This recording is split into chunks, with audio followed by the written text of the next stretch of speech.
morning, Rob. Morning. Is there a plan to use the LTIR for the Drew Doughty move? Well, I don't know if, the ultimate plan, because Drew will be back and you have to, accommodate for that down the future. We put him on LTI to be able to carry the number of players we're going to carry to enter the season. That was the first step when we did the roster alignment here the last couple days. But there is available space in the meantime if we have to carry extra players and different things, yes. Rob, why is this team better equipped to win in the playoffs this season? Well, I think right now we, for the first few weeks of the training camp, experimented with the different line combinations. Field's pretty deep from the top down in the style they want to play, and that's what we're hoping for. We're going to be able to attack a little differently, but the balance of the lines is probably the biggest advantage. Dan Greenspan, go ahead. Good morning, Rob.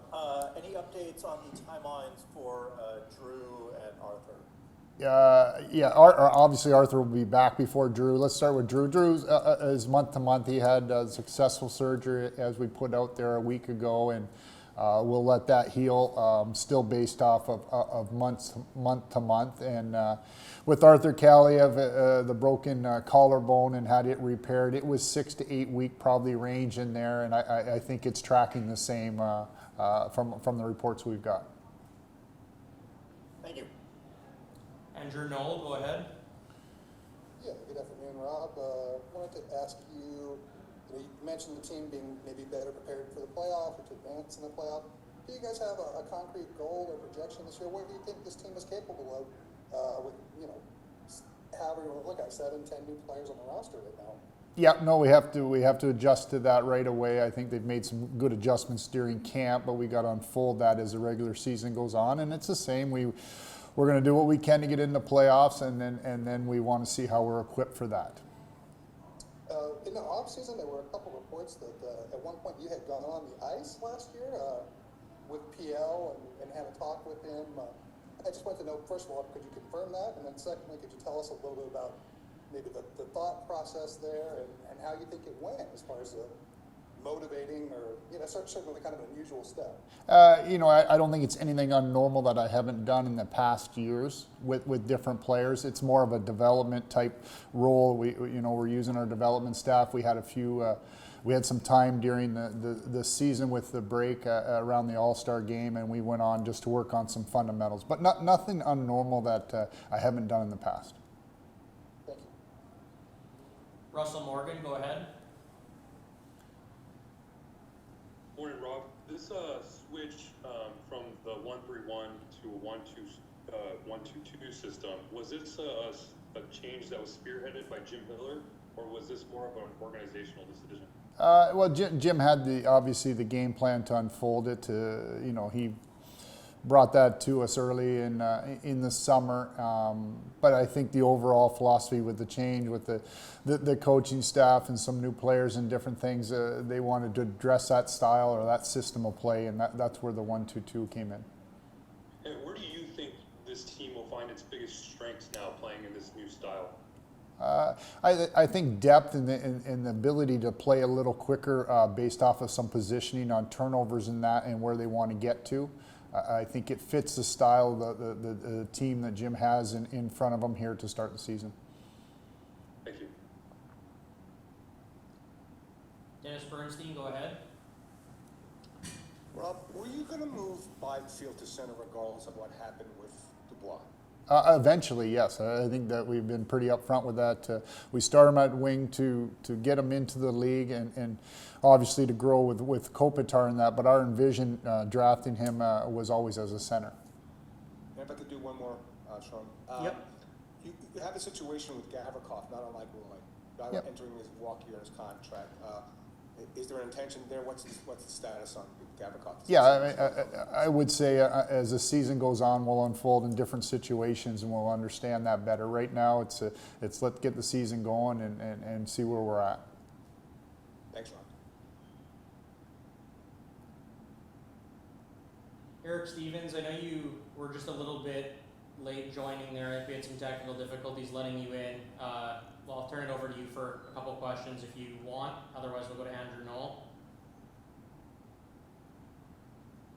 Yeah, no, I got on here. Go ahead, Andrew. Thanks.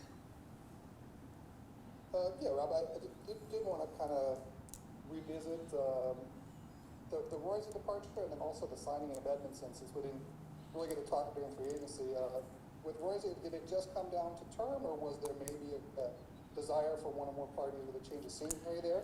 And then just to follow up on one of Drew's comments, he said that, even that Edmondson plays the left side, it'd be in a different pairing. You guys are expecting him to replace at least a good portion of what Royce did as far as the penalty kill and some of the 5-on-5 D as well.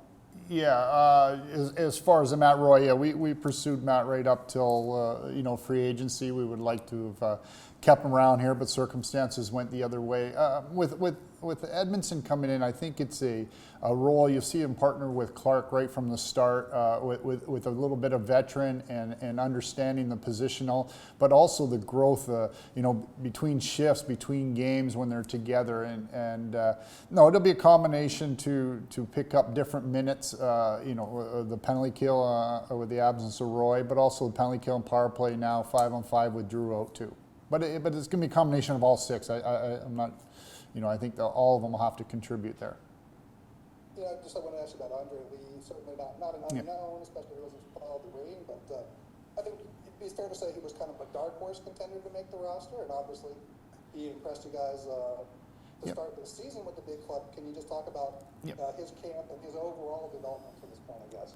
Yeah, I think the development we've seen through Ontario here the last couple of years, but I think what happened here during camp is he just flat out outplayed other players and put him in a situation where Jim wanted him in the lineup throughout the training camp in different situations, and kept earning the trust of the coaches, and good for him to be able to start the season. His first game here tonight will be exciting for him and his family's coming in, but again, what he did was just basically outplay other players to earn that spot.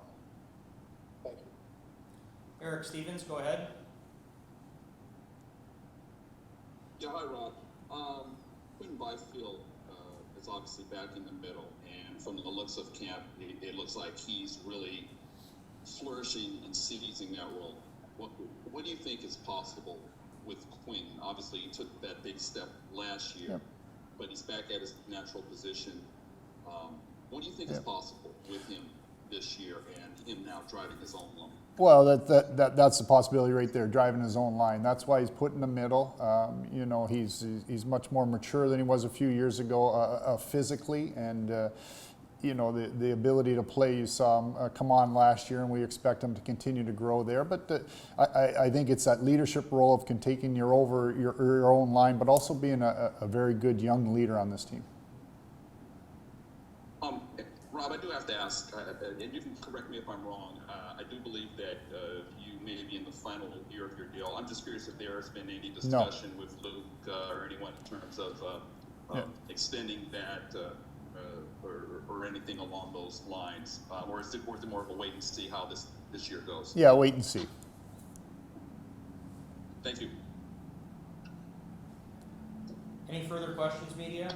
Dennis Bernstein, go ahead. Rob, your top three lines look settled, but you have guys who played in center on the fourth line, but it's kind of like the one unsettled part of the depth chart. Are you looking externally for any forcing opportunities? Is it going to be you're going to watch the season, what you get now for the first month or so? No, I think we're comfortable starting the way we are. Tonight obviously be Lee on the wing with Lewis and Turcotte in the middle, but we have different options there. But it seems that the top three lines for the most part through camp, when we did play, majority of the roster were set there, and we did have players coming in and out on the left, but comfortable starting that way.